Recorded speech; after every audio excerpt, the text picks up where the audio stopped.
Please mind the gap between the train and the platform. What is up guys, it is Anpu. I am back with another Love Your Identity video. You guys really loved the part 1 and part 2 of how to speak in the Indian accent. You know, that series was concluded, but you guys really wanted to see part 3.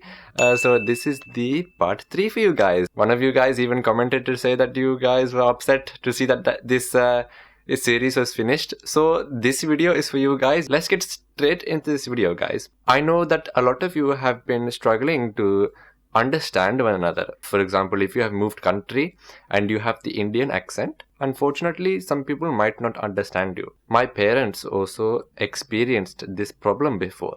I think it's really important to understand that communication is a two-way thing. So of course in these videos I'm really passionate about loving your identity and not changing your accent just because one accent is better than another. In my opinion, all accents are equal, and just because if you have an Indian accent, it doesn't mean that it's worth any less. I think the Indian accent's a beautiful accent, and if you want to embrace it, you should embrace it.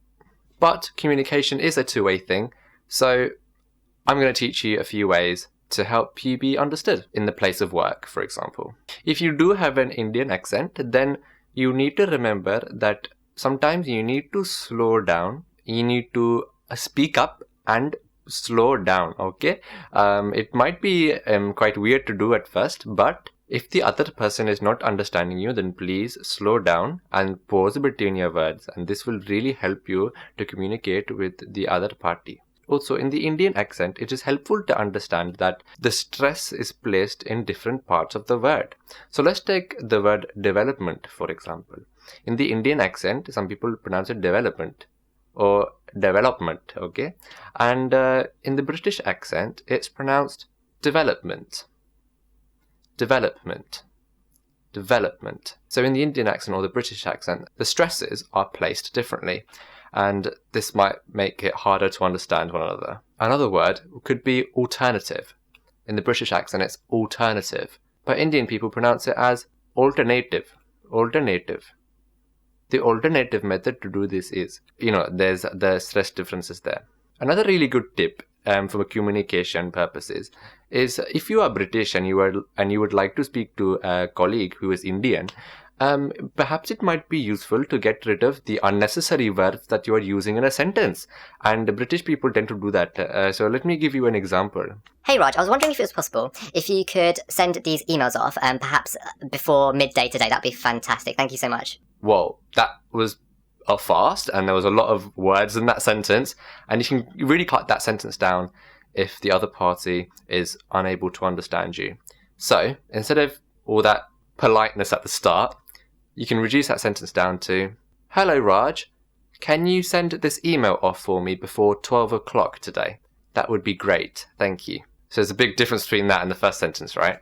So that's a really useful tip to really reduce the number of unnecessary words in your sentence. The typical one is, "Oh, I was wondering if it was possible, if you could be so kind enough to do this." No, just say, "Can you do this for me?"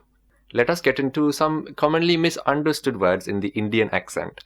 So let me give you some words. I'm gonna say it to you, and I want you to guess what I am saying. Okay? So the first word is su. Su. Can you put on the shoe? We are getting late. Put on the shoe. Su is shoe. Okay? Shoe. So I know a lot of South Indians struggle to pronounce the SH sound with it, which is sh. Shoe. But in the South Indian accent, they do pronounce it su. So watch out for that. The second one is herbal. Herbal. What is herbal? That toothpaste is herbal. Herbal. Herbal toothpaste. Okay? This one's also commonly misunderstood. Data.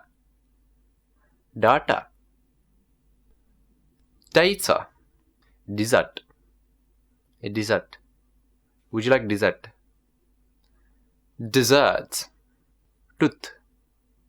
Or truth. He was speaking the truth. Truth. Or tooth. So the final word is police. Police. That's police. Right guys, I hope that part of the video has been useful. I'm going to move on to a quick fire session. I'm going to give you some words and I want you to try and pronounce it in the Indian accent. Let's get straight into it. Number 1. Goat. Goat. Number 2. Company. Is company. Number 3. Contact. Contact. Number 4. Database. Database. Number 5. Thinking. Would be thinking. I was thinking. So the K sound is very soft. Number 6. Traffic. Is traffic.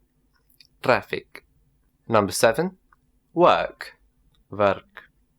So the W turns into a V sound. Number 8. Verify. Is verify. Number 9. Module. Is module. And number 10. Our final word is number. Is number. That concludes this part of the video, guys.